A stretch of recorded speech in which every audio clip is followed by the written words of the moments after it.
coming in. Thank you because you've been with us all through as we started the program last week. And today I want to teach you some things more concerning the altar. I want you to understand something concerning your altar. And as I told you, I just introduced myself as servant Momanyi Janai, nimeokoka na Yesu ni Bwana.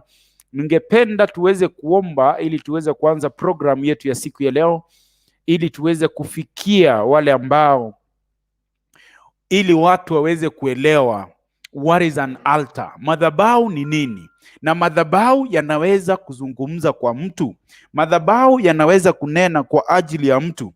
Na je, mtu anawezaje kulinda madhabahu yake? That is what I want us to know today. Thank you very much. May I pray so that we can start the program of today. Baba, katika jina la Yesu Kristo, nasema ni asante kwa ajili ya mtazamaji wangu popote alipo, anaponitazama na kunipata katika masaa haya, na mkabidhi mbele zako, na mkabidhi mikononi mwako Jehova. Waja Roho wako Mtakatifu akaweze kuenenda nasi hadi mwisho wa kipindi hichi cha siku ya leo. Ni katika jina la Yesu Kristo nimeomba, hata nikiamini. Unaweza ukasema amen. Now, today I want to speak on something concerning an altar. And we want to know if an altar can speak. If an altar can speak on behalf of your life. And what is the importance of raising an altar as a Christian? We want to know what an altar is and the importance of raising an altar as a Christian in the name of Jesus. Now, if you look at the Bible, so many people raised the altars, and they were raising altars for protection. Now that God has done something for them, they used to raise an altar so that the Lord can hear them, or the Lord can seal for whatever that they've done in that given opportunity.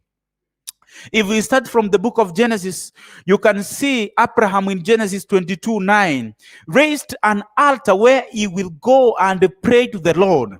You know, he knew that if I raise an altar and speak on the word of the Lord and call upon the word of the Lord can hear me easily, because I've raised the altar that is connected to the Lord. So people like Jacob raised the altars, people like Isaac raised the altars, people like Noah raised the altars in the Bible. Noah raised an altar when he realized that God has spared him from the flood, and he decided to raise an altar thanking the Lord that God has saved him out of the what happened. The flood never affected him with the family.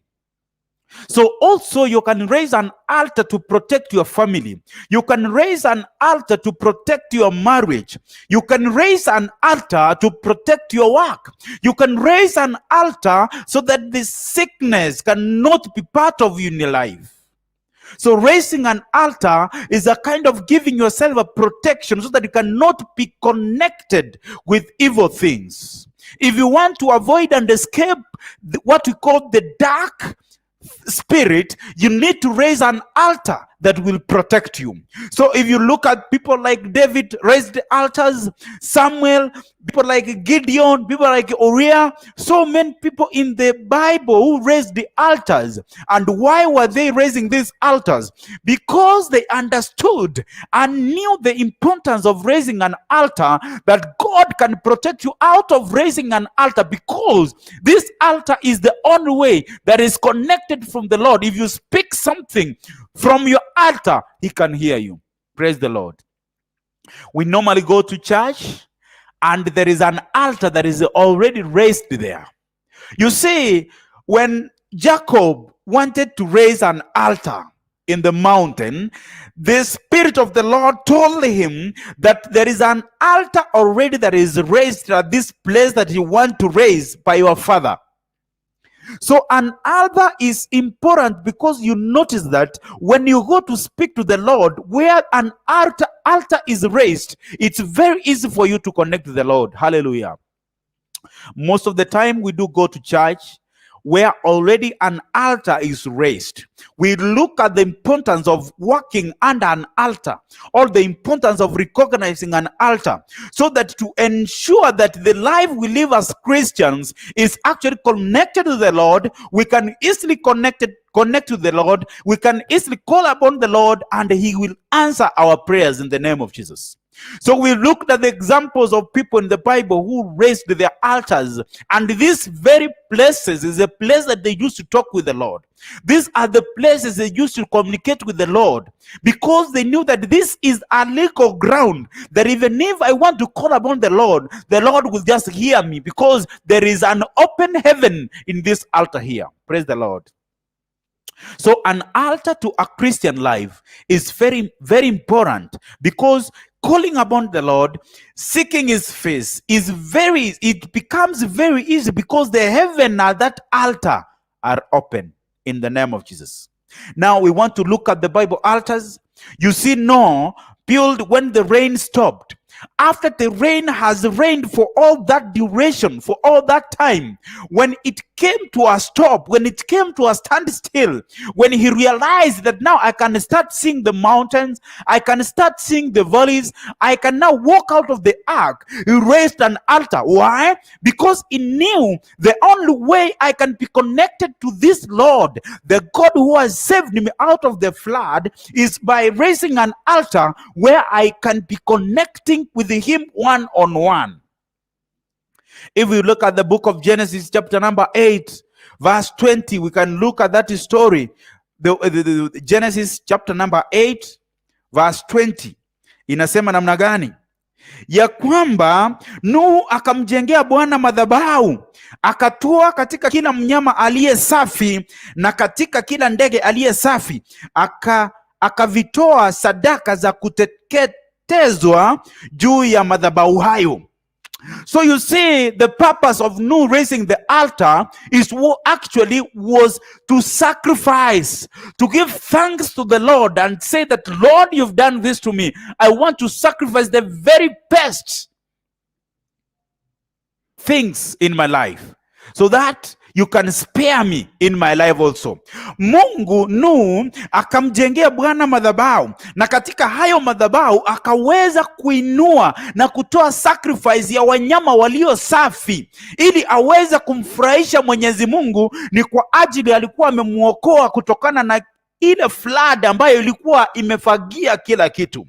So number one, we can notice that if you have an altar, is where you can sacrifice and give your sacrifices to the Lord. If you have a strong altar, even if you give any sacrifice, the Lord can receive it, because you have a strong altar in the name of Jesus. Raising an altar, it means this is where you want to connect with your Lord. Hapa ni mahali ambapo unataka kuungana moja kwa moja na Mungu wako kupitia kwa hayo madhabahu.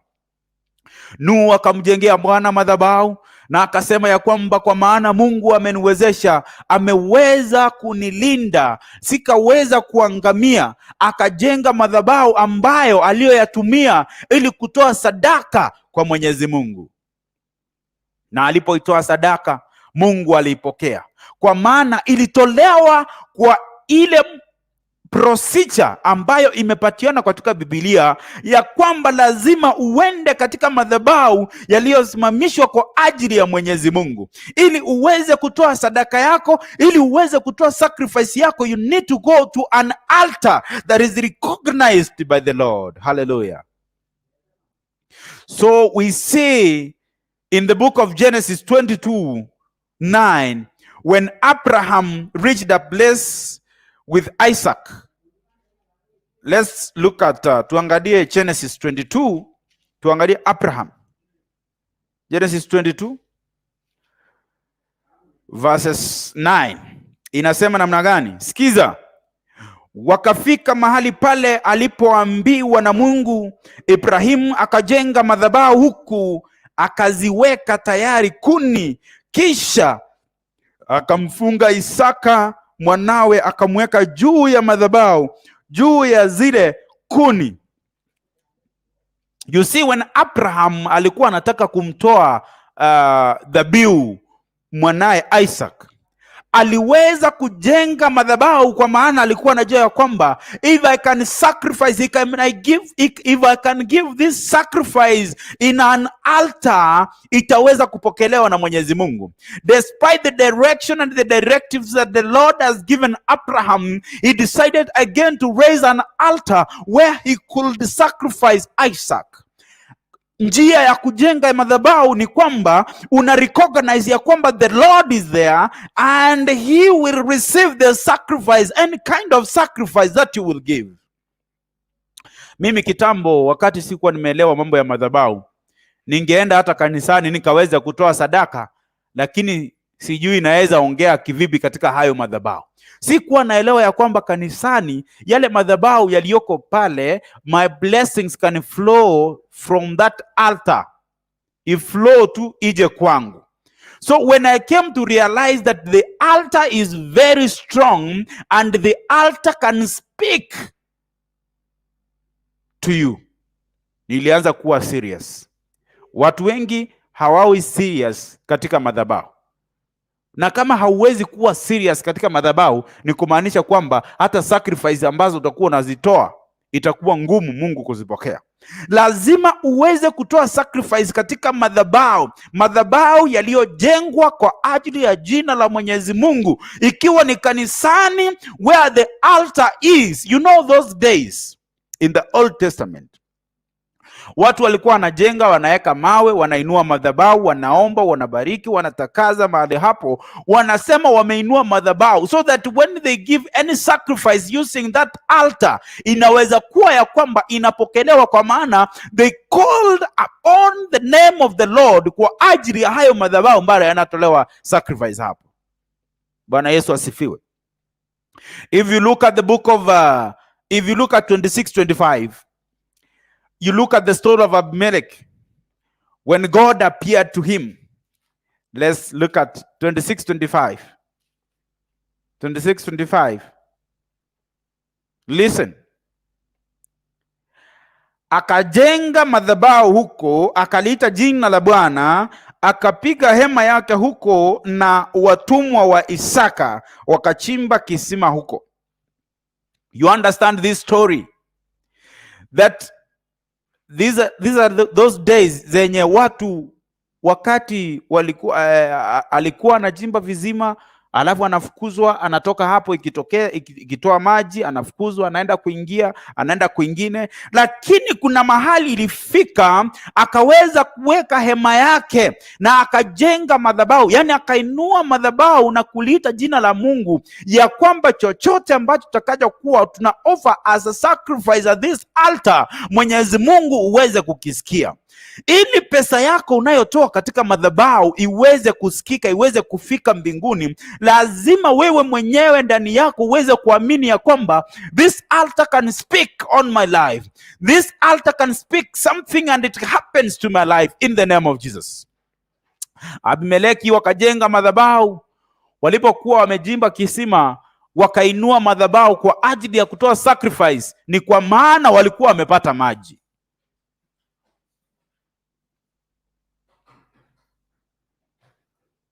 Thank you very much for those who have started coming in. Thank you very much.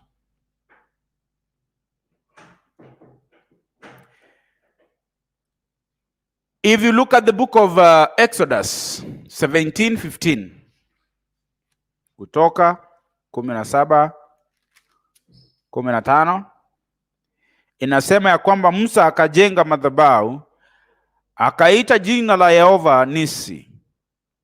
Akasema, Bwana ameapa, Bwana akakuwa na vita na Amalekites, kizazi baada ya kizazi.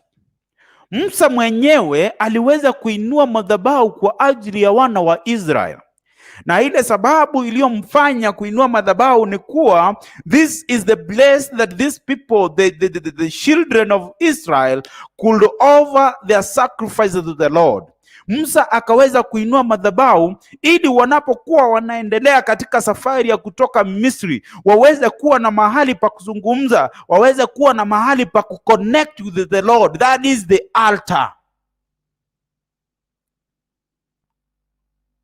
Leo ningependa tuweze kuangalia ni jinsi gani mtu anaweza kuinua madhabahu.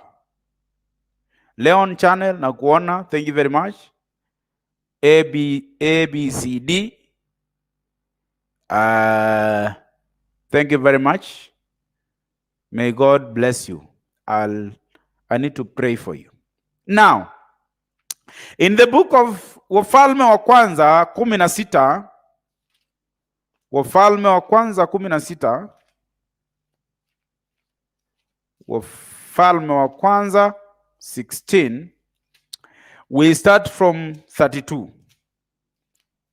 Let's see. 16:32.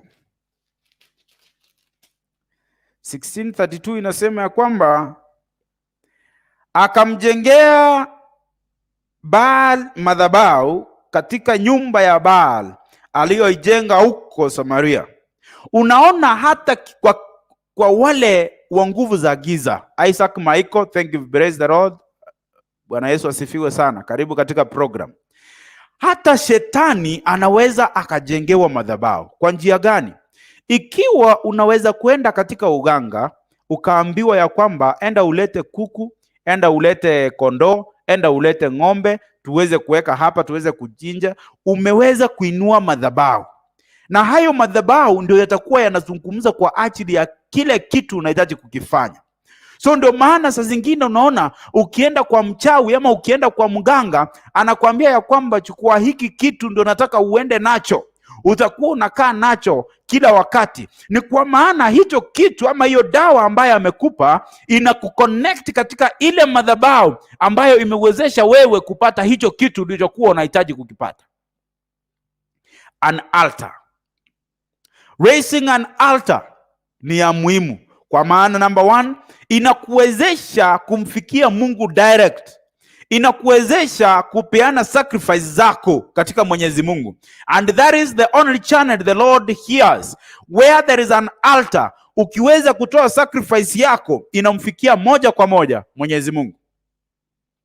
Watu ni wengi wameweza kujenga madhabahu katika Biblia, lakini singeweza tuweze kuenda deep to that because of time. Leo tumeweza kuchelewa na 1 hour, tumeanza saa 1.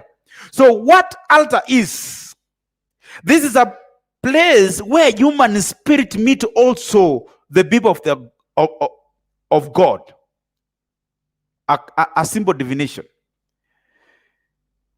If you want to connect the spiritual world and the physical world, they meet at the altar.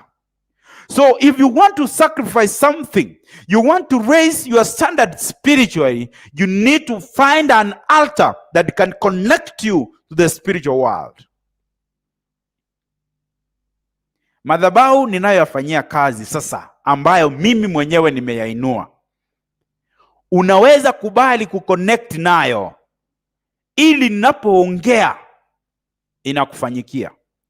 Ili chochote tutakachokuwa tunanena kutoka katika madhabahu haya kinaweza kukufikia.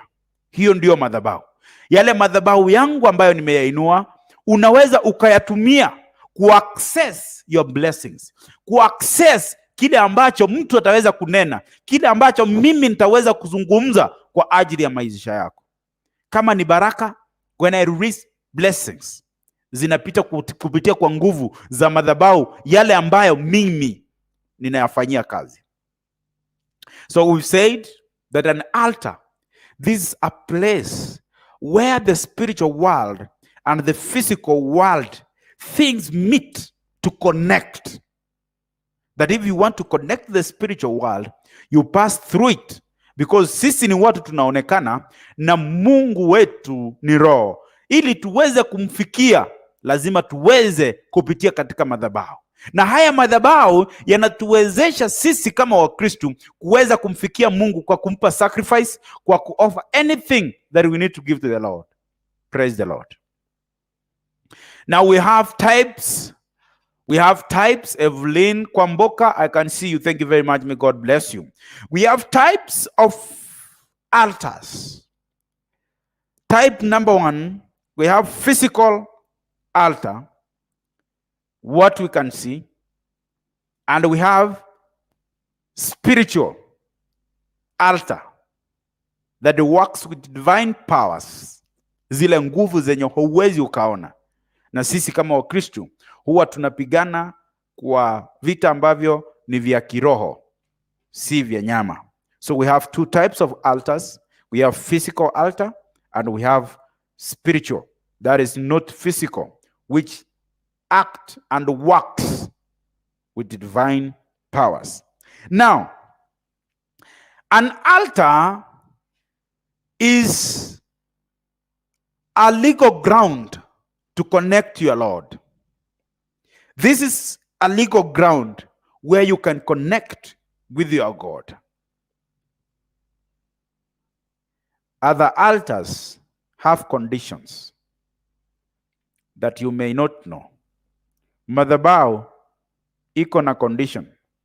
Madhabahu yako na conditions. Kwa sababu haiwezi kaonekana.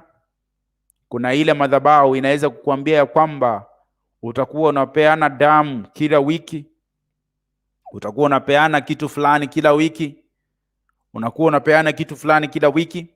So an altar also has conditions at which you can respect and work towards that altar. This is where we can repent in an altar. We can repent only in an altar. And I've said, if you want to give your sacrifice to the Lord, it will pass through the altar. Evelyn Kwamboka, I can see you. Thank you very much. Welcome to the program. Huyu anaitwa Isaac Michael. Thank you very much. Huyu anaitwa Leon Channel. Thank you very much. ABCD. Thank you very much. I can see you. May God bless you. May God bless you. I'll pray for you. Now, I want us to know as to why we raise altars.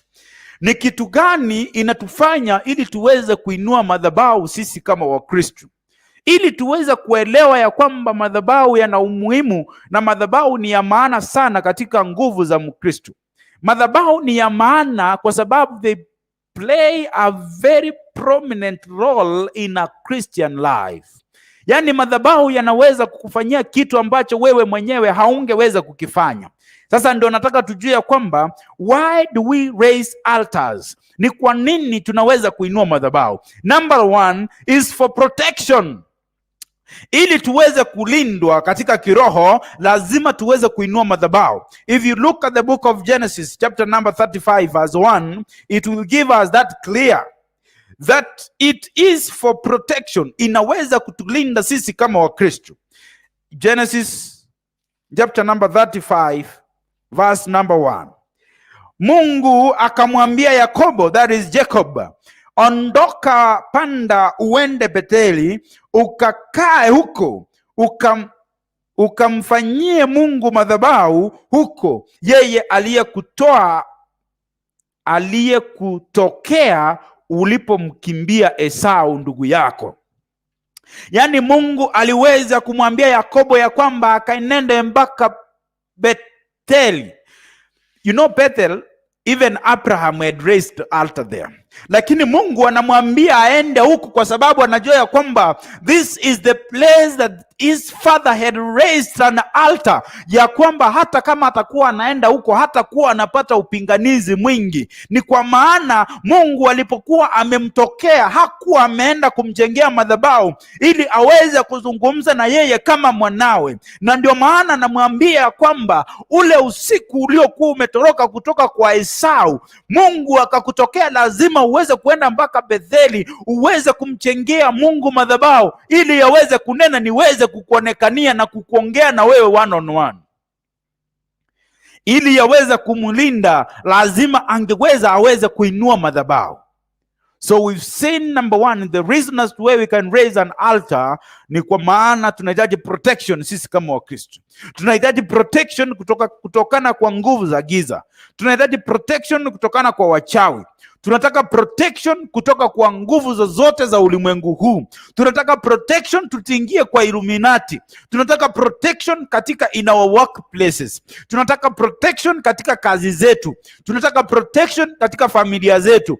So for you to receive that protection from the Lord, you need to raise an altar. And raising an altar is you connecting to the Lord through the men and women of the Lord. Through the altar that has been already raised, you just connect with it and you'll be protected in the name of Jesus. Ili uweze kulindwa katika ulimwengu huu kutokana kwa maadui zako, lazima uweze kuinua madhabahu. That is point number 1 on why do we raise an altar. Number 2, it is a legal ground to meet the Lord.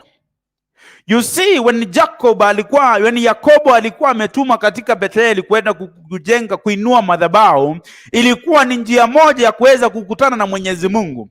Nawe kama Mkristo uweze kukutana na Mwenyezi Mungu one on one, uweze kuongea na yeye, lazima ukaweza kuinua madhabahu ili yakuwezeshe kukutana na Mwenyezi Mungu katika jina la Yesu Kristo.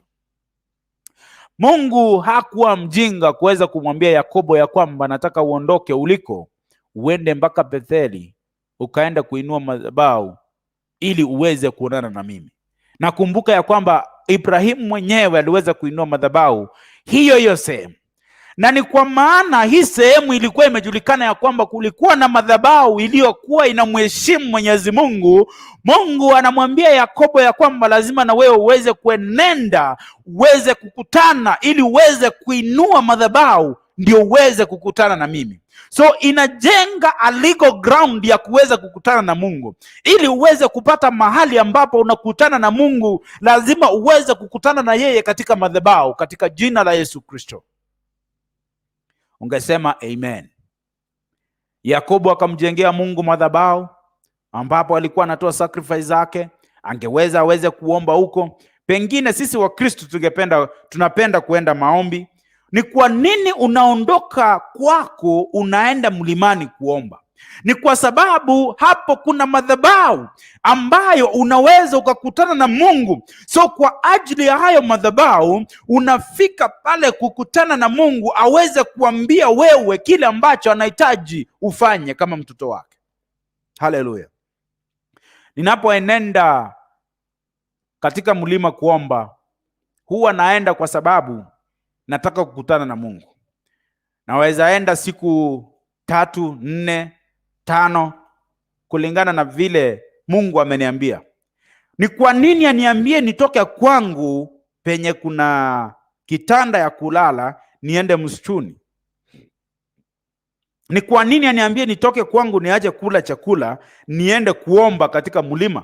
Ni kwa ajili madhabahu yaliyoko hapo ni madhabahu ambayo unaweza kukutana na Mungu. Na kweli unapoingia sehemu ambayo iliyo na madhabahu unaweza kukutana na Mwenyezi Mungu, na Mungu anakuzungumzia na kukuambia yale ambayo anahitaji wewe umfanyie kama mtoto wake. Hallelujah.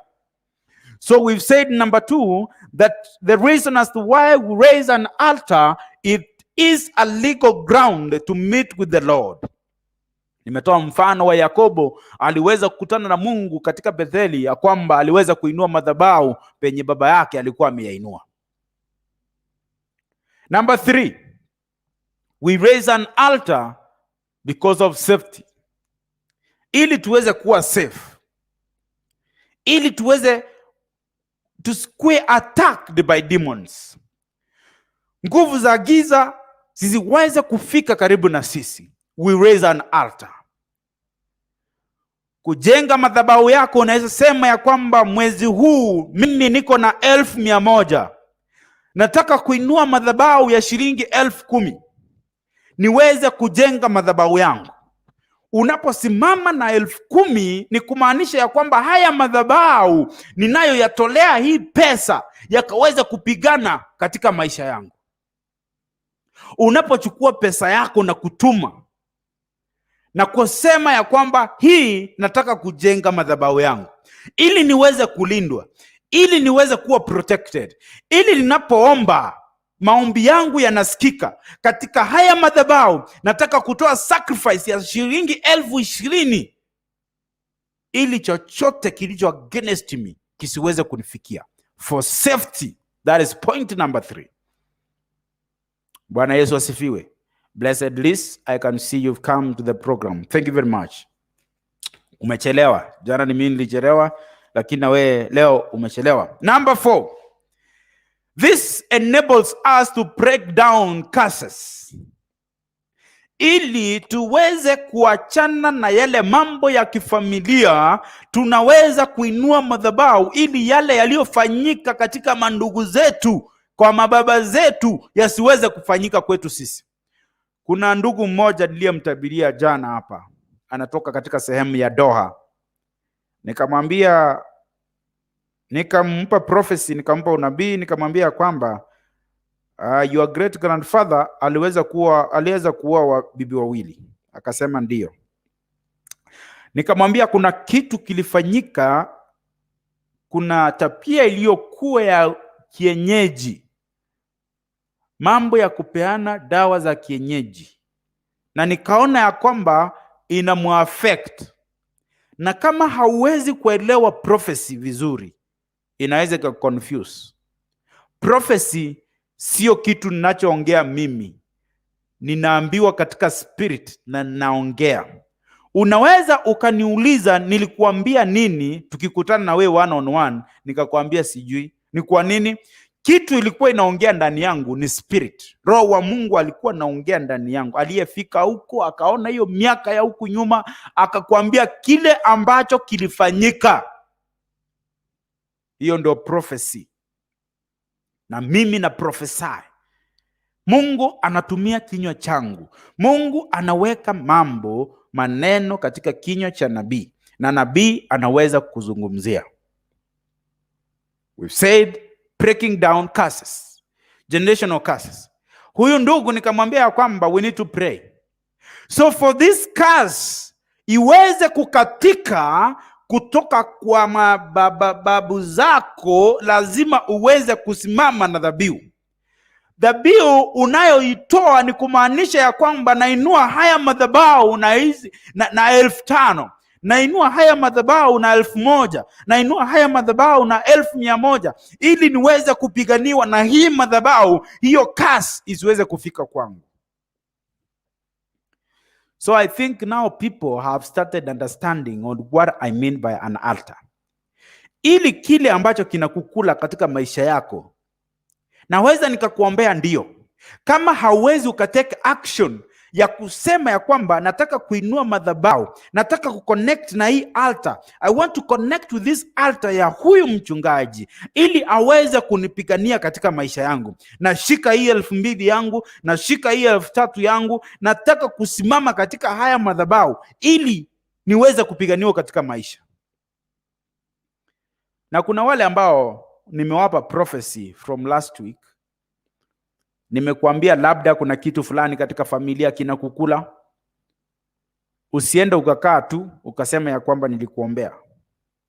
Kile unaistahili kufanya ni kwamba unahitaji kufunja madhabahu. Unaona, Nuhu alipotoka katika safina, akaondoka na kukanyaga nchi kavu na kusema ya kwamba Mungu umeniondoa. Alipoinua madhabahu, aliinua madhabahu kwa kusacrifice kitu ili Mungu aweze kumulinda, for protection. Ili na wewe uweze kukatika kutoka kwa wachawi, uweze kutolewa kutoka kwa kazi za familia, ukaweze kuendelesha biashara yako, you need to stand with a sacrifice in this altar, so that when I speak, when I prophesy to you, when I speak, there is done. Na wewe umesimama na dhabihu yako, inafanyika. Ili uweze kukata hiyo curse, usiingiane na uchawi. Hata kuna mwanadada last week niliyemtabiria, nikamwambia ya kwamba niliona damu ikiwa imetoka, acha olewa. Na nikamwambia kwamba tumbo inamuuma sana. Akasema ndio. Nikamwambia kwamba kuna uchawi uliofanywa, kuna sacrifice iliyofanywa. Nikamwombea, nikamwambia itaisha. Kama hawezi akachukua an action ya kusema ya kwamba mtumishi wa Mungu, I want to stand with this altar, ukituma kwa hiyo namba ya kwamba I want to connect with this altar, ndio iweze kunipigania, kwa maana wao wenyewe waliweza kuraise an altar. Najua hata wachawi wana spend, wachawi wanatumia wachawi wanatumia pesa. Let me tell you, wachawi wanatumia pesa, wanunue ng'ombe, wanunue kitu fulani, waende wa sacrifice. Na wewe unahitaji katika madhabahu yako uweze kusimama na dhabihu yako, useme kwamba nasimama katika haya madhabahu na hii pesa yangu nilio nayo, Mungu naniona, ili hii altar ikaweze kunipigania. Tumesema about safety, to break curses. Now, number 5 is to disconnect yourself from the evil spirit, that is from the evil spirit world, the world of evil spirit, ili uweze kuondoka katika huo uchawi unaokusumbua, ili Mungu aweze kukuonekania, aweze kukubariki, uweze kutoka katika uchawi huo unaofanyiwa na wenzako. Lazima uweze kusacrifice. Unaona, from Genesis to Revelation tunaongea mambo ya altar. Watu waliweza kuinua madhabahu. Men of God and women of God raised altars. Na haya madhabahu hawakuwa wanainua tu na kuyaacha hapo, ati sasa nimeinua madhabahu wacha ikae. They used to raise an altar to offer a sacrifice. Understand that word, offering a sacrifice. Ndio hata wewe uweze kuinua madhabahu itakayokupigania kwa familia yako, itakayokupigania uweze kutoka katika nguvu za giza, ikakupigania ukaweza kuolewa, ikakupigania ukaweza kuoa, ikakupigania ukaweza kufanikiwa, ikakupigania ukaweza kukatana na kitu inaitwa generational curse. Lazima uweze kusimama na sacrifice yako katika madhabahu. Ndio maana tumeweka namba hapo. Ndio maana tumeweka namba hapo, ili uweze kuconnect through that number na uvunje madhabahu. Na leo ningependa watu waweze kusema ya kwamba, mtu wa Mungu, nimeweza kupigana na hali niliyo nayo kwa muda. Nimeweza kufanya mambo mengi, labda ufanikiwi. Nataka kusimama na hii dhabihu, ili unapoomba nami niweze kufanikiwa, madhabahu hayo yakaweze kunipigania. Ningependa watu waenze kutumia hiyo namba iliyoko hapo. Tuseme ya kwamba leo tunafunja madhabahu. Unafunja madhabahu kupitia kwa hiyo namba iliyoko hapo. Madhabahu ya kutoolewa, madhabahu ya kutofanya kazi, pata kazi, madhabahu ya kufutwa ovyo ovyo, madhabahu ya kufanya nini.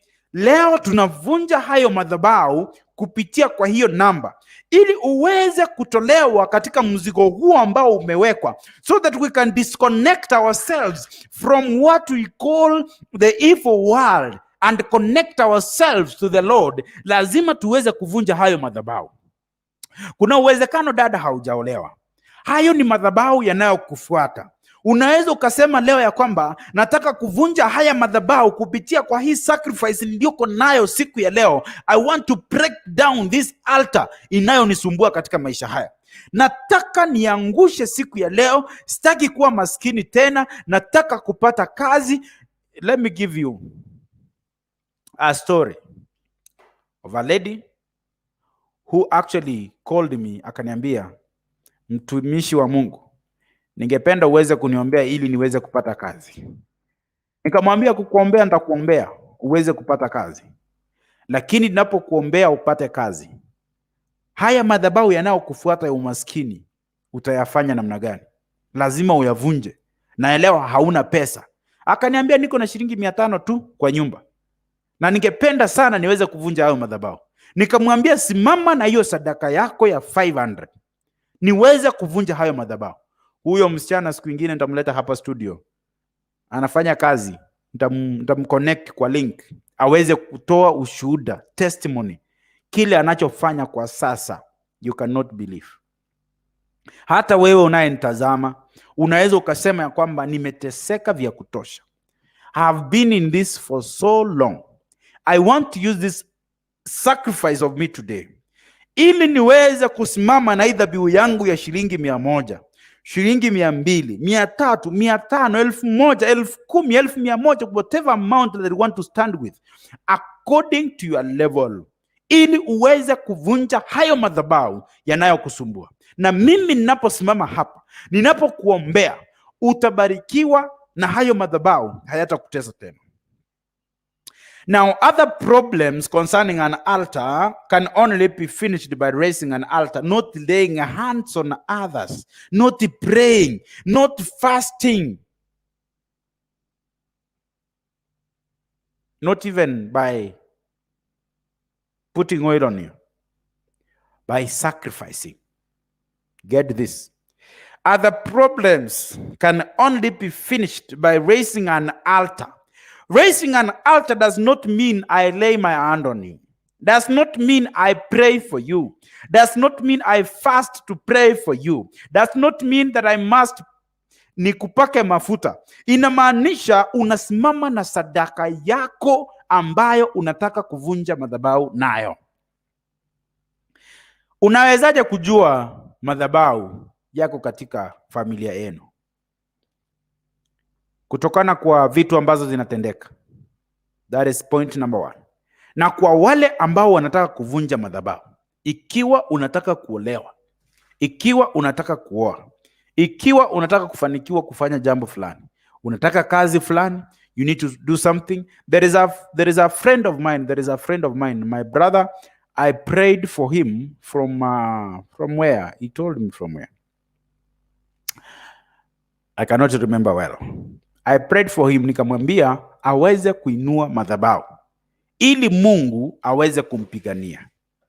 Sisi tunaomba, lakini to show your commitment, lazima uweze kuinua madhabahu. How can you know an altar? Unawezaje kujua madhabahu? Reactions, vitu ambazo zinafanyika hapo kwa familia yenu.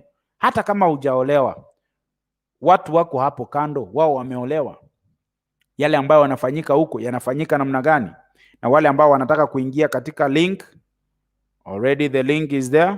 You can start getting to backstage.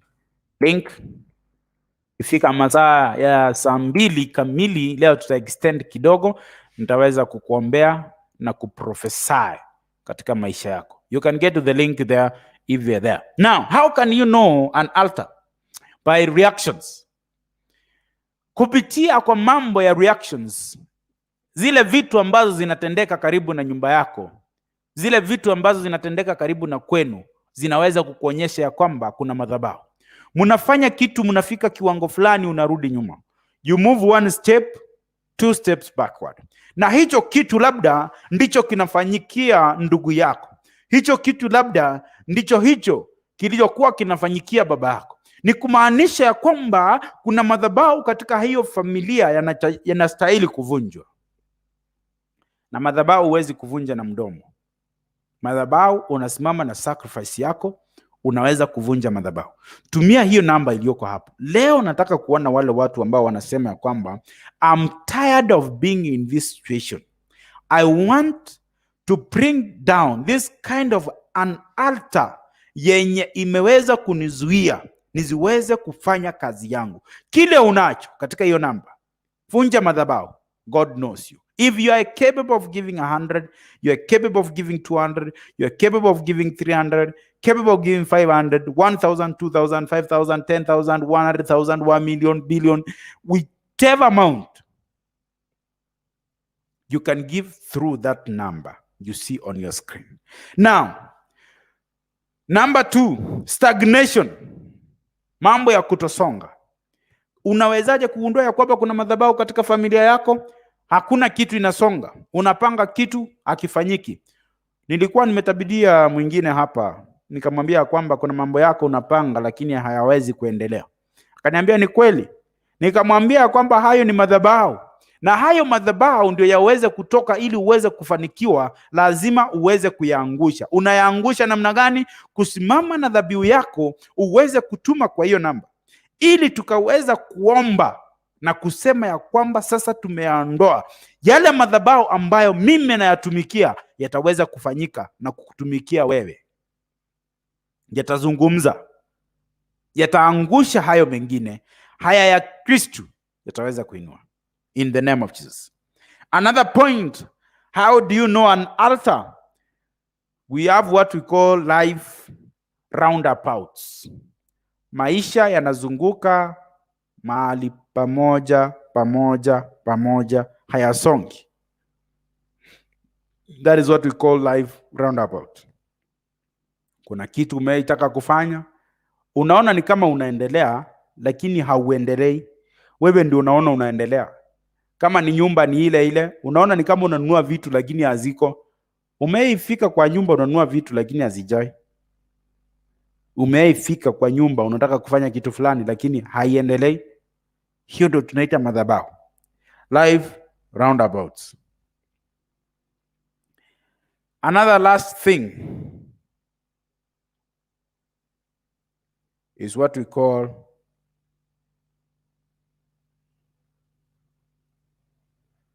we've said number 1, reactions, zile vitu ambazo zinafanyika, stagnation, life roundabouts.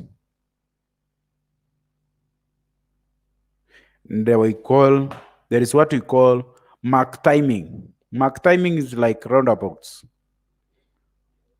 Unasimama tu, kitu unafanya lakini unafanya hapo tu, unaona unasonga lakini hausongi, unasonga lakini hausongi, unasonga lakini hausongi, una mark time. Sasa siku ya leo nataka kukuondoa katika hiyo mark timing. Siku ya leo nataka kuondoa katika hiyo roho mbaya ya kutofanikiwa. Before I move on, my spirit tells me there is this lady here. ABCD. ABCD. I want to pray for you. Equally, I would like to prophesy for you.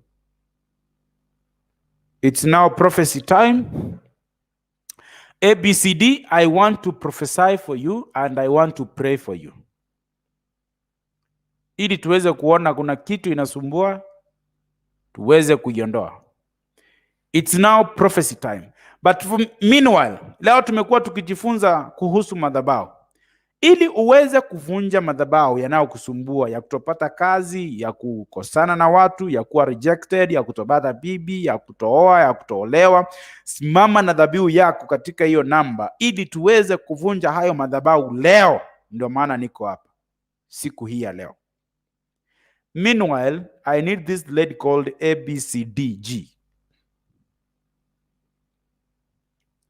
I want you on screen because my spirit tells me that I should pray for you.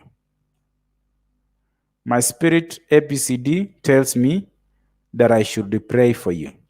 So ABCD, wherever you are, I want to pray for you and I need you to come. Now, kwa wale wengine, unaweza ukachukua simu yako.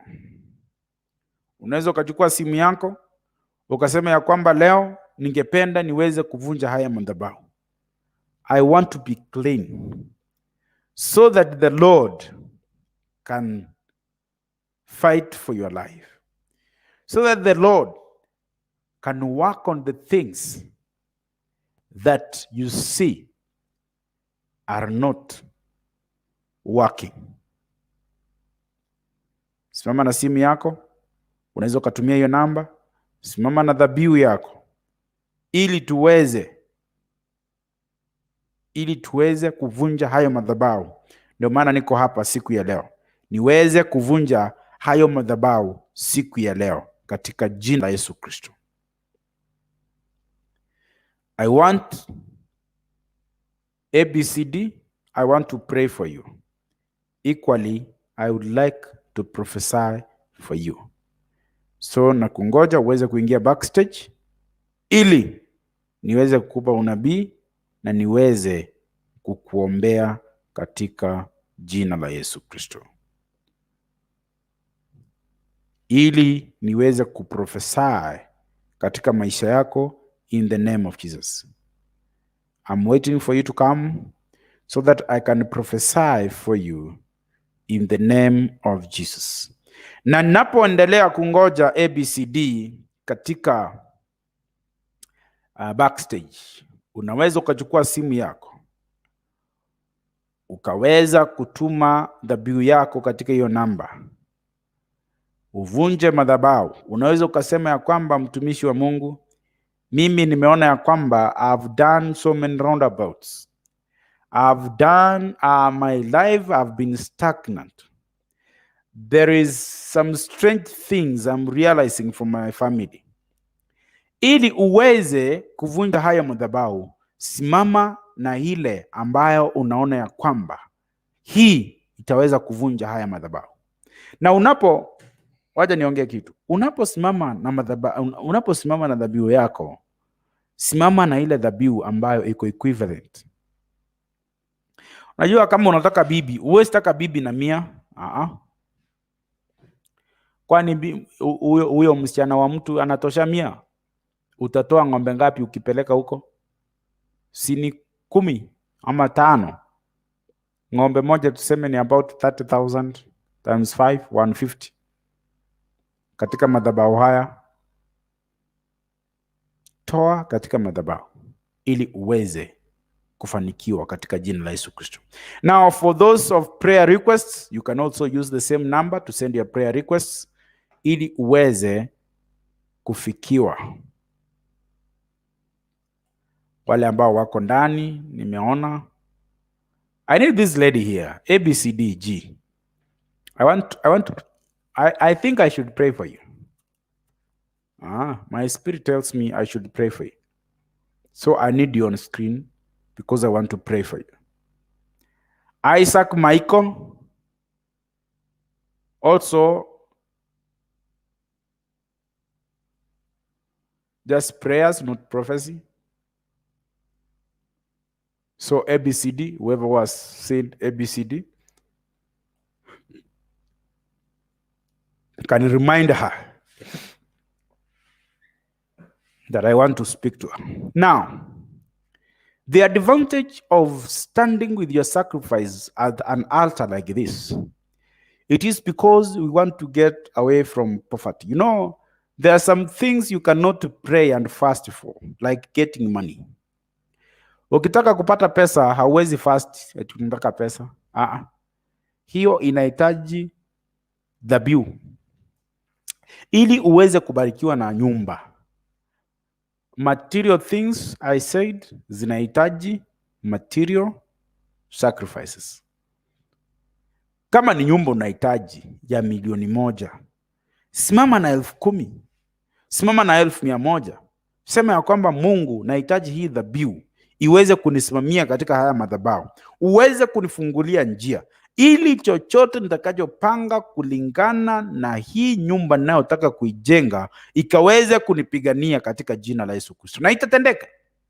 Itakupigania. Madhabahu haiwezi kukupigania kama wewe mwenyewe hauwezi ukajipigania. Lazima uweze kuconnect, ndio hayo madhabahu yaweze kuconnect na wewe. Lazima uweze kuconnect na hayo madhabahu ili hayo madhabahu yaweze kukupigania katika jina la Yesu Kristo. Naona watu wameanza kutuma sacrifice zao, na ukituma unaniambia unatoka wapi na unahitaji nikuombee ama nikupe unabii. Nikuombee ama nikupe unabii. So leo tumejifunza juu ya madhabahu, na ndio maana nasisitiza kwa kusema ya kwamba madhabahu ni kitu kilicho very risky. If you need your family to continue to grow, lazima you have to give a sacrifice. Sacrifice namna gani? Unapata saa zingine kwa nyumba mnaweza mkakosana, bibi na mwanaume.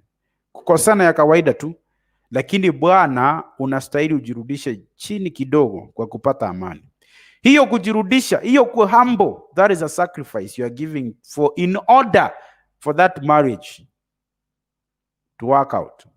So ndio na wewe uweze kujiondoa uliko. Ili uweze kuvunja haya madhabahu, lazima uweze kusimama na dhabihu yako ili uweze kuyavunja. Inaweza kuwa ya kwamba kuna mtoto anakusumbua, unaweza ukasimama pia na madhabahu. Kuna kitu kinakusumbua, unataka kupata mtoto, nataka kusimama na hii 500 yangu, hii 1000 yangu katika madhabahu haya, ili utakaponena mtumishi wa Mungu niweze kupokea hayo madhabahu yako yakaweze kunipigania. An altar. That is among the importance of raising an altar that we spoke of today. Ya kwamba madhabahu yanaweza kukuzungumzia. Madhabahu yanaweza kuenda mbele yako yakaweza kukupigania. Ili uweze kufanikiwa kwa kupata kitu ama jambo fulani, lazima uweze kutunza madhabahu yako. Na madhabahu, kwa sababu hatuwezi kupaka madhabahu mafuta, madhabahu ni sacrifice inayoenda katika madhabahu. So you need to sacrifice yourself. You need to give sacrifice to that altar so that the altar can stand in for you in the name of Jesus. So kwa ajili tumesema ya kwamba ili madhabahu yaweze kukulinda, ili madhabahu yaweze kuonekana ya kwamba unaweza ukazungumza kutoka kwa hayo madhabahu yakafikia Mwenyezi Mungu, ndio uweze kupata ile safety inayohitajika kutoka kwa Mungu kupitia kwa madhabahu, lazima wewe mwenyewe kama Mkristo ukaweze kulinda haya madhabahu. Na kuna madhabahu mengine ambayo hayana nguvu. Madhabahu ni kwa ajili hayo madhabahu yataweza kunena namna gani katika maisha yangu. Haya madhabahu yanaweza kuona kile ambacho mimi ninachokifanya.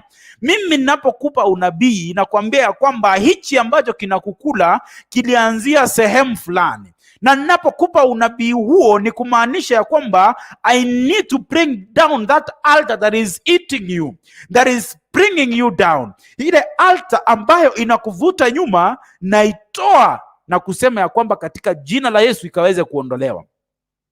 Na ndio iweze kufanya kazi hayo madhabahu yangu, you need to take an action of giving sacrifice towards the altar. Na ili madhabahu yaweze kunena, ili niweze kuprophesy na kusema ya kwamba nimeangusha hayo madhabahu, lazima wewe mwenyewe uweze kusema ya kwamba nataka kusimama na hii sacrifice yangu katika hii namba inayopita hapa, ili niweze kuvunja haya madhabahu ya kutolewa, madhabahu ya kutooa, madhabahu ya kutopata mtoto, madhabahu ya kusumbuliwa kazini, madhabahu ya kuota ndoto mbaya, madhabahu ya kufanya chochote, ili uweze kusimama na haya madhabahu ninapoongea kwa ajili ya maisha yako inatendeka katika jina la Yesu Kristo. Ndio tuweze kuona mbingu ambayo imefunguka, lazima tuweze kusimama na madhabahu. Madhabahu ndiyo yanayotuzungumzia. Madhabahu yanatunenea. Madhabahu yanatuongelelea. Ili tuweze kuconnect na Mwenyezi Mungu, we need to stand with an altar yenye inaweza kunena juu ya maisha yetu. Mimi watu huwa wananiuliza kwa nini mchungaji unachitanga senior servant. Mimi ni mchungaji wa Mungu.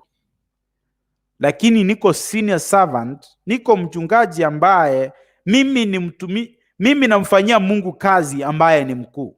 Senior servant. Ni kwa ajili amenipa vibao mingi. Naweza kutabili, naweza kukupa unabii, na kwa kukupa unabii, ile shida inayokukula tunaiondoa kupitia kwa jina la Yesu Kristo. AAS, I can see you. And for those who need prayer, for those who need prayers, you can join using that link so that I can pray for you. And for those who need prophecy also, it's now 8:06. I'll be leaving the studio at 8:30, at around 8:30, ama 9, ama 10, ama kesho, kulingana na venye Roho atatuongoza. So nikitoka katika studio ni kumaanisha ya kwamba unabii wako wa siku ya leo haujaweza kupokea. Okay, nilikuwa naongea juu ya madhabahu. Ndio Mungu aweze kukuona, lazima uweze kusimama na madhabahu ambayo yanayokupigania. Hii madhabahu, haya madhabahu, ili yaweze kunena juu ya maisha yako, lazima uweze kusimama kwa ajili ya haya madhabahu. Lazima uweze kuchukua your sacrifice ili uweze kusimama katika madhabahu haya yaweze kuongea juu yako. Madhabahu haya ndio yaweze kukuonekania, lazima uweze kuchukua sacrifice yako, na katika madhabahu hayo toa sacrifice katika hiyo namba, then Mungu ataweza kukuonekania katika jina la Yesu Kristo. Na ngoja wale ambao wanataka kuangusha na kusema ya kwamba mtumishi wa Mungu, nimekuwa katika hii hali niko kwa siku mingi, nataka kuangusha haya madhabahu. Nimekuwa katika hii hali kwa siku mingi, nataka kuangusha haya madhabahu. I need a new beginning. I want to open a new page for this altar. Through this altar, you can open a new page. Through this altar, you can have a new beginning. Through this altar, utapokea baraka zako in the name of Jesus. So those who are using the link, you can use that link. The link is there. Join me so that you can also tell me where you are and also tell me what you've heard from the altar in the name of Jesus. From the teaching of today concerning an altar. I want you to use that link. Sasa ningependa watu waweze kuanza kuingia katika hiyo link iliyoko hapo. I want you to use that link. Come that link. I can pray. I want to pray for you. Also tell me, what have you heard out of the teachings of today? Umeweza kuelewa na kusikia nini kutoka kwa mafunzo ya siku ya leo? Unaweza kutumia hiyo link iko hapo, uweze kuingia backstage ili uweze kuniambia leo umesikia nini ama umeelewa nini kuhusu haya madhabahu.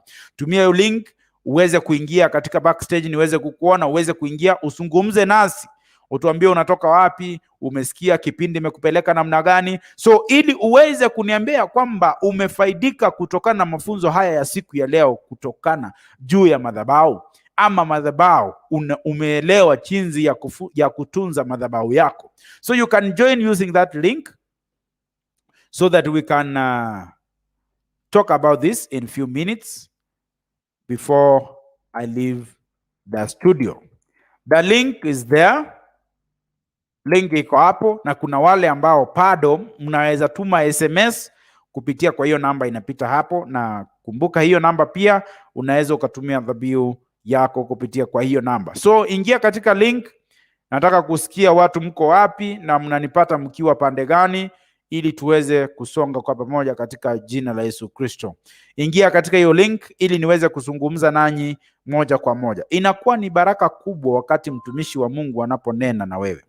Inakuwa ni baraka kubwa sana mtumishi wa Mungu anapokuangalia hata uso peke yake ananena na wewe. Inakuwa ni baraka kubwa tena zaidi wakati mnaongea moja kwa moja na kujadiliana na mtumishi wa Mungu, kwa maana inakuja na baraka zake. Sio lazima ati nikikupigia simu, sio lazima ukiingia kwa link ati lazima niweze kuprofesai juu ya maisha yako. Hapana. Hata mimi I'm human. I know what I'm doing. I'm speaking to those who feel like should be prophesied for. Lakini siku ya leo ningependa uweze kuingia katika link ili uweze kunipigia uniambie ya kwamba mafunzo ya leo umeweza kuyapata namna gani. Mafunzo ya leo umeyasikia namna gani kuhusu kujenga madhabahu, ama umenufaika na kipi kutokana na mafunzo ya siku ya leo. Tukasema ya kwamba mafunzo ya siku ya leo ya kwamba madhabahu yanaweza kutulinda. Madhabahu yanatupa protection. Madhabahu tumerifaa protection kutoka kwa Genesis 35 number 1. Tumeona ya kwamba vile Yakobo aliweza kulindwa na madhabahu kule katika mlima Betheli. Tukaona ya kwamba inatuwezesha kuinua what we call a legal ground. That is number 2. So that we can meet with the Lord, we need to raise and have a legal ground where we can meet with him. That is point number 2. So that is the reason as to why we raise an altar. Tukasema ya kwamba jinsi nyingine ya kuinua madhabahu ni kuwa tunataka kuwa safe. We need safety ili tuweze kulindwa kutokana na maadui zetu ambao ni demons, ambao ni nguvu za giza, Illuminati, wachawi. Ili tuweze kulindwa kutokana na hayo mambo yote, lazima tuweze kuinua madhabahu. Na nikasema ya kwamba kuinua madhabahu inabidi uweze kusacrifice to the altar. watu wa Mungu katika Biblia waliweza kusacrifice katika altar ama madhabahu waliokuwa wanainua ili kutoa sacrifice na kukutana na Mwenyezi Mungu, na hiyo iliwawezesha kupata safety kutoka kwa Mwenyezi Mungu. Ili uweze kubreak what we call curses, lazima uweze kuinua madhabahu. Tuweze kubreak curses, lazima uweze kuinua madhabahu. Tukarifaa Genesis 21:27-32. Then if you want to disconnect ourselves from things that are eating us, you want to disconnect yourself from the trend of your family, you want to disconnect yourself from what has been happening in your village, you can disconnect yourself through an altar that is so strong. Then kupitia kwa hayo madhabahu utaweza kuinuliwa. Na haya madhabahu yameweza kujulikana mbinguni.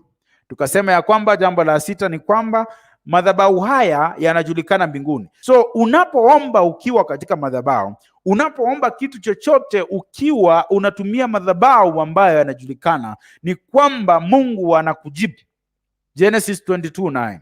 Na tukasema ya kwamba kuna shida ambazo haziwezi zikatatuliwa kutokana na kufast na kupray na kupakwa mafuta ama kufanya nini, ama kuwekelewa mikono. Material gains need material sacrifice. Tukasema ya kwamba lazima uweze kusimama na dhabihu yako. Ndio maana tumeweka namba hapo na kusema ya kwamba kama uko na dhabihu unataka kuvunja madhabahu ya kwenu, kuna kile ambacho kinakukula kinakufuata, mimi naweza kukupa unabii na at the same time na kuombea na tunayaangusha.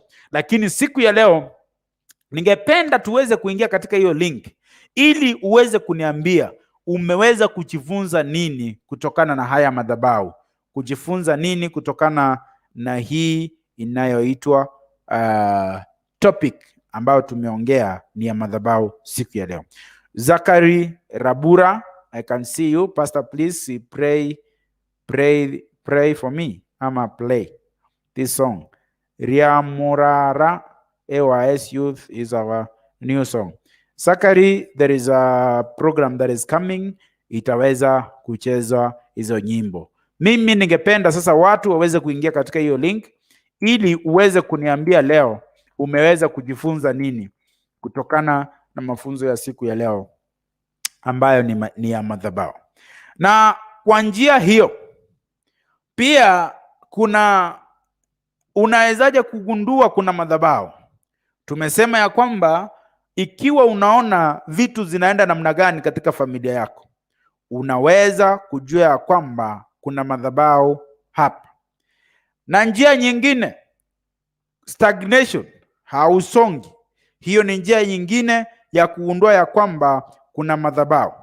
Na ndio uweze kugundua ya kwamba haya madhabahu sisongi ama sitoki katika haya madhabahu, ni mambo ya kumark time katika kile ambacho unakifanya. Una mark time katika kile ambacho unakifanya. So ili uweze kutoka katika hiyo mark timing, lazima uweze kufanya nini? Uweze kugundua ya kwamba unastahili kusimama na dhabihu yako ili uweze kuvunja hayo madhabahu katika jina la Yesu Kristo. So ningependa kuona wale ambao wameanza kuingia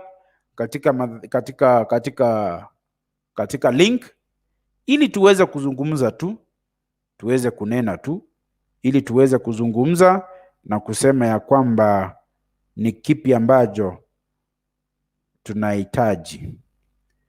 So ningependa kuona wale ambao wanaingia katika program ili tuweze kuona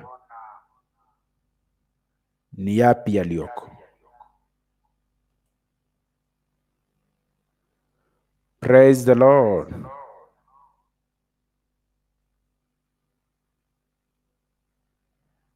Huyu nani anaingia? Praise the Lord.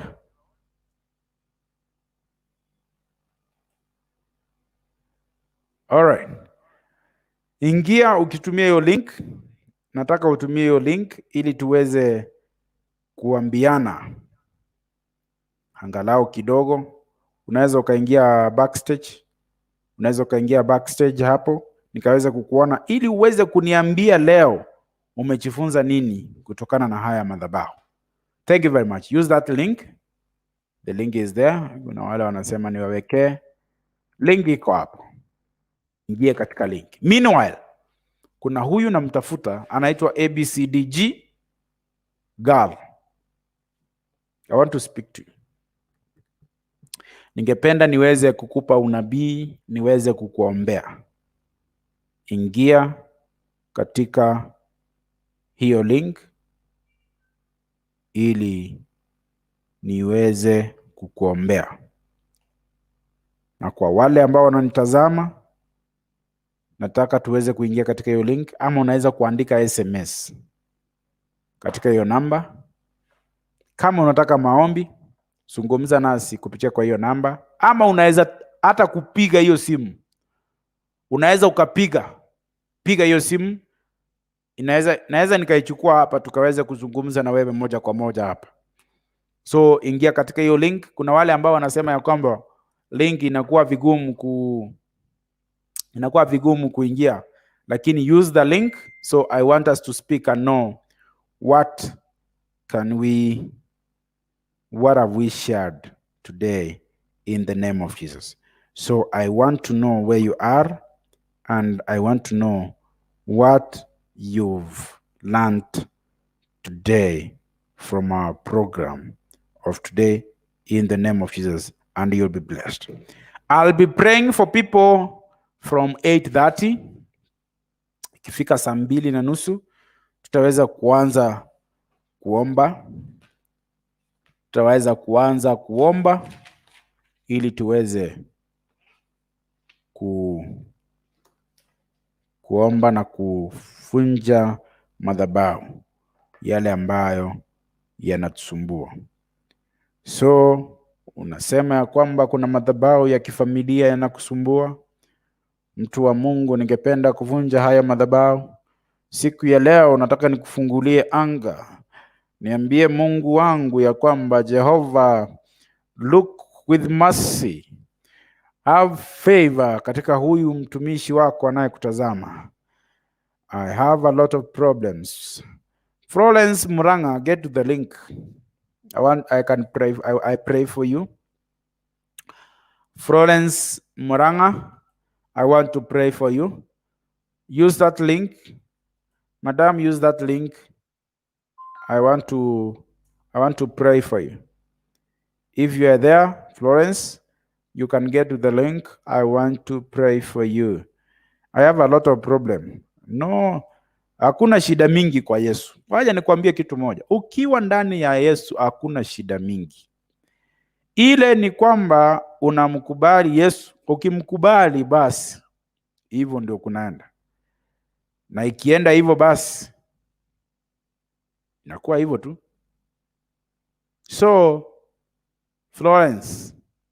Florence Muranga, ingia katika hiyo link niweze kukuombea. Ni katika jina la Yesu Kristo, na tunajua kwamba kuna mambo mengi ambayo Mungu ataweza kutenda. Florence, I'm waiting for you so that I can pray for you. I want to pray for you in the name of Jesus. Nataka kukuombea katika jina la Yesu Kristo. I want to pray for you in the name of Jesus. Katika jina la Yesu Kristo. Nataka kukuombea ili shida ambazo you are experiencing, I want even to know more. You see, when Jesus was casting out demons, alimuuliza yule aliyekuwa na mapepo ya kwamba hii ni kitu uliyokuwa umezaliwa nayo ama ni kitu ulikuwa mkubwa kaikuta. Na unaona ya kwamba Yesu alikuwa anauliza hivyo kwa sababu alikuwa anataka kujua historia ya mtu. Na mimi ndio niweze kukusaidia, lazima niweze kuelewa historia. Na ndio Mungu akanipa kipawa cha kuweza kuona, cha kuweza kutabiri kwa watu, kuona shida ilianza wapi. Ili ninapokuombea tunajua ya kwamba hii shida tumeikamata kwa mizizi. Tumeikamata from the roots ili tuweze kuendelea. So ningependa leo watu muweze kuniambia mmejifunza nini kutokana na madhabahu. Tumia hiyo link. Hello? tumia hiyo link ili tuweze kupatana. Hiyo link kwani si hiyo? I think I've posted, is it? I think that is the one.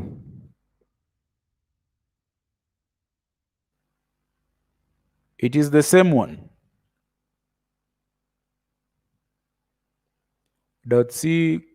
.com/IHS824IB7Z. So at the comment section, kuna hiyo. Florence Muranga, I'm waiting for you so that I can pray for you. Na mimi nataka kukuombea, na before nikuombee, ningependa sana nikiweze kujua shida ilianzia wapi, na shida si wewe unaniambia. Shida ni mimi mwenyewe na kuambia ilianzia wapi. Ndio maana niko hapa. Niko hapa kwa ajili ya kukuambia shida yako, ya kukutabiria, ya kukuambia umeanzia wapi, ni kipi kimefanyika, ili uweze kufanikiwa katika maisha in the name of Jesus Christ. Katika jina la Yesu Kristo. Ili uweze kufanikiwa, ili uweze kuendelea, ili uweze kuondoka katika minyororo hiyo, lazima tuweze kuelewa mwanzo shida imeanzia wapi. So Florence, I want to pray for you, and for me praying for you, I want you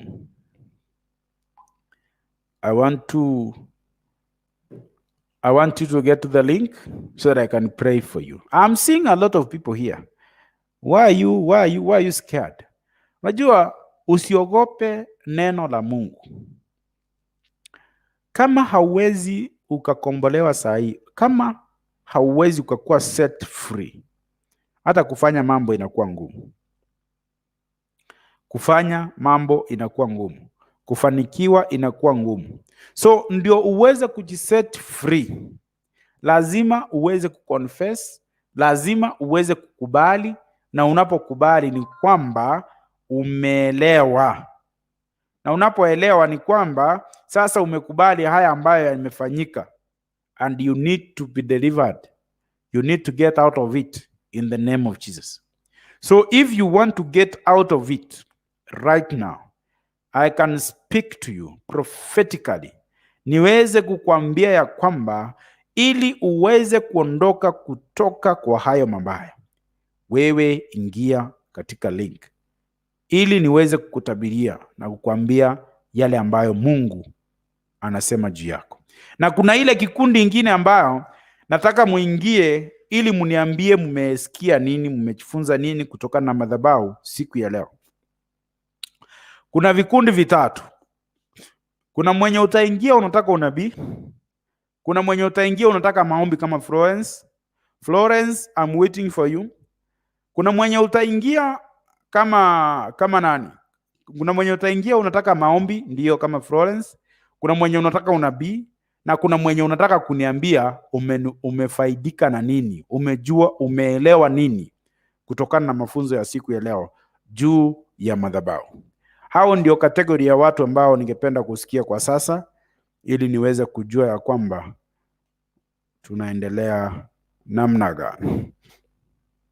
Meanwhile, mkipata huyu anaitwa ABCDG, nataka nimuombe.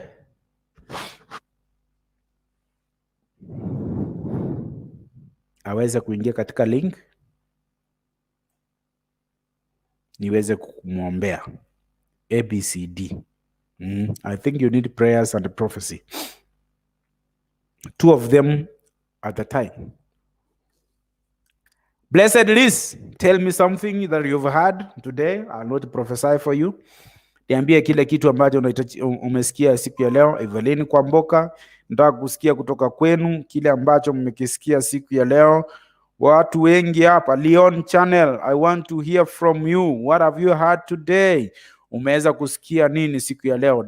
AAS, I want to hear from you kile ambacho umeweza kusikia siku ya leo ama kujifunza. Florence, I want to pray for you but you are ignoring coming to the link. So wale ambao nimetaja na ningependa muweze kuingia katika hiyo link ili muweze kuniambia mmeweza kujifunza nini na mmeweza kusikia nini siku ya leo katika jina la Yesu, na utaweza kubarikiwa katika jina la Yesu Kristo.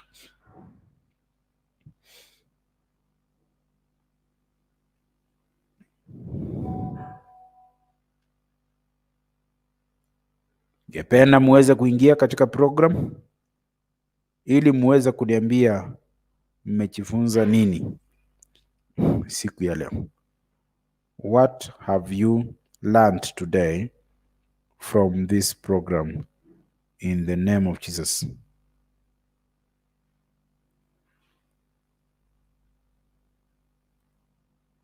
Ili uweze kuniambia ya kwamba umeweza kujifunza nini kutokana na mafunzo ya siku ya leo juu ya madhabahu.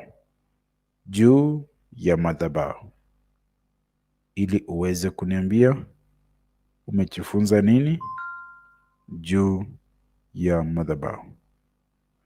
Na kwa hayo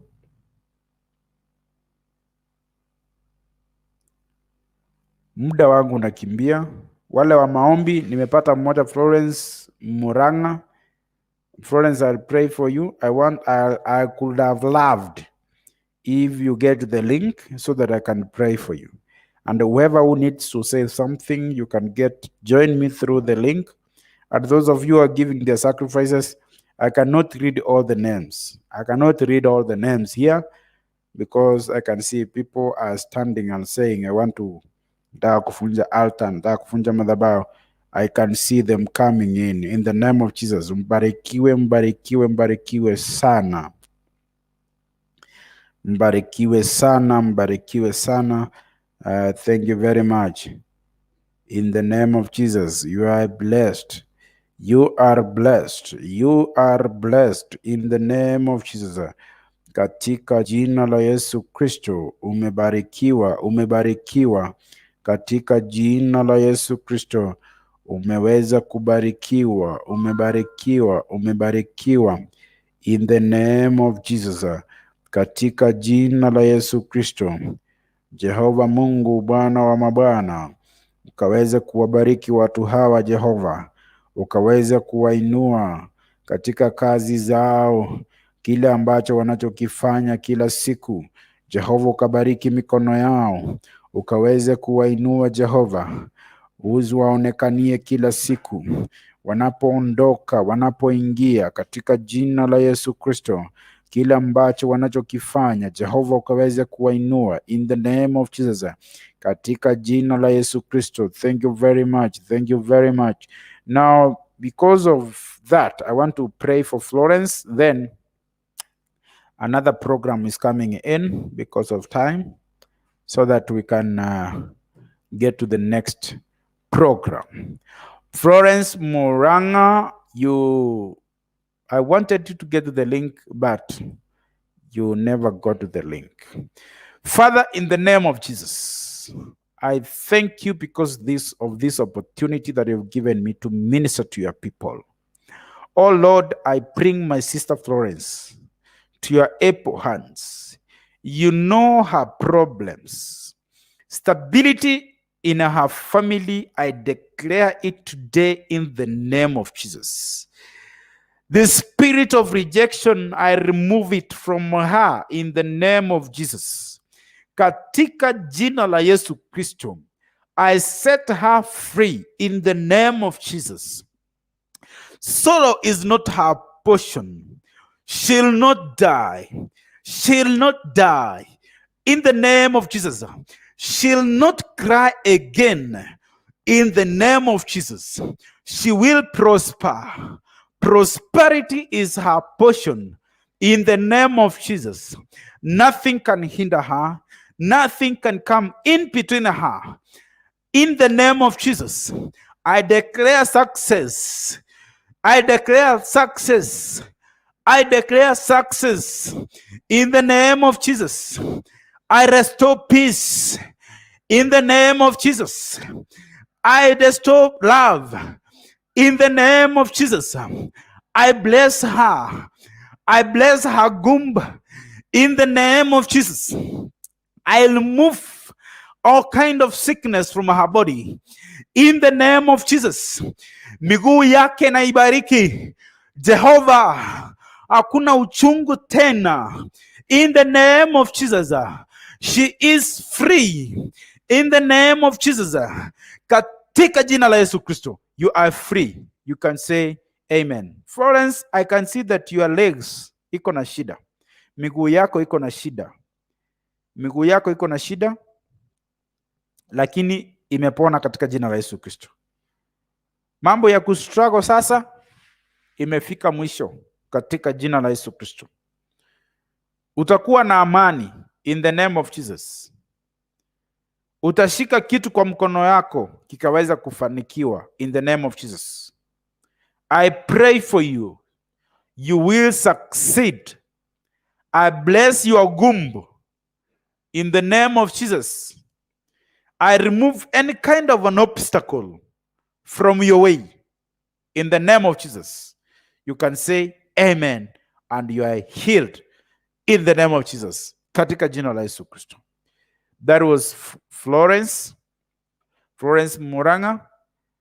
We said you can stand with us, support the program, use the numbers there.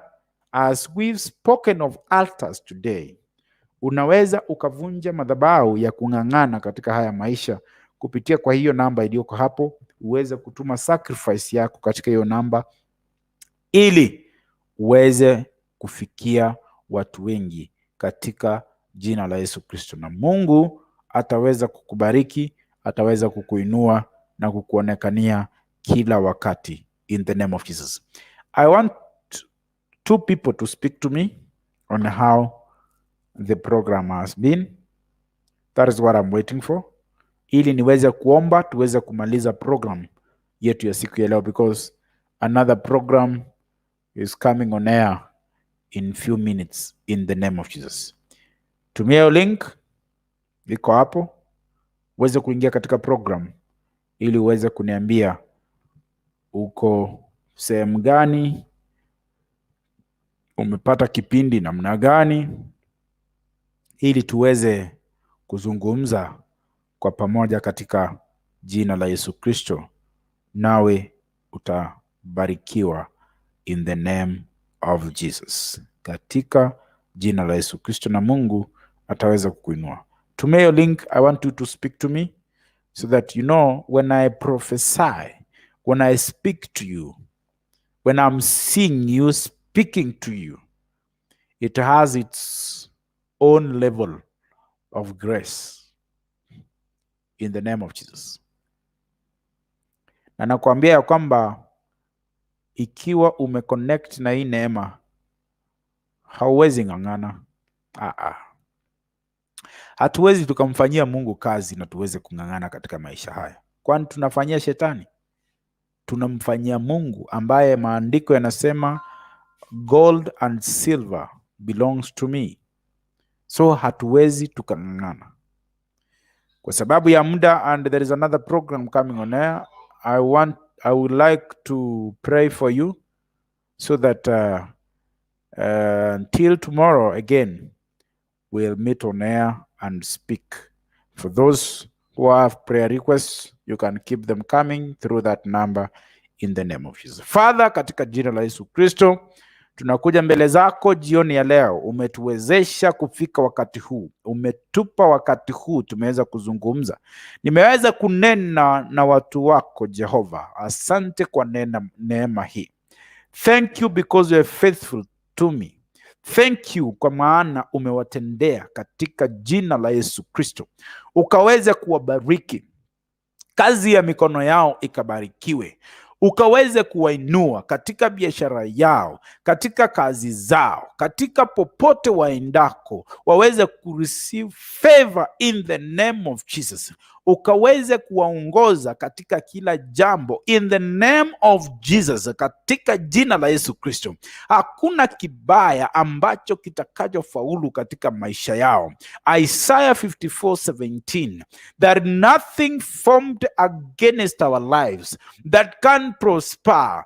And today evening I declare and decree that nothing fashioned against their life that can prosper in the name of Jesus. Even if they dream the kind of dreams they dream, oh Lord, the satanic dreams, I remove them in the name of Jesus. I do away with them in the name of Jesus. Those who are visited by Satan at night, tonight they'll sleep well through the power of Jesus Christ. Katika jina la Yesu Kristo, wataweza kupokea neema katika kazi zao, katika biashara zao. Magonjwa yaweze kupita mbali katika jina la Yesu Kristo. Familia zao zikaweze kufanikiwa, familia zao zikaweze kuwa na amani, zikaweze kuwa na upendo, wasiweze kukosa katika jina la Yesu Kristo. Nimeomba hata nikiamini. Unaweza ukasema amen. Florence Moranga, you can see our number there. You can give your sacrifice. Today I was teaching about the altar. So you can stand with your sacrifice in that number, using that number there, and give your sacrifice so that it will be done in the name of Jesus. So until tomorrow again, I would like to say bye-bye and may God bless you. My name is Servant Momanyi Janai. Thank you for creating time for me in the name of Jesus. And may the Lord of our Lord Jesus Christ and the love of God and the fellowship of the Holy Spirit be with us now and forevermore.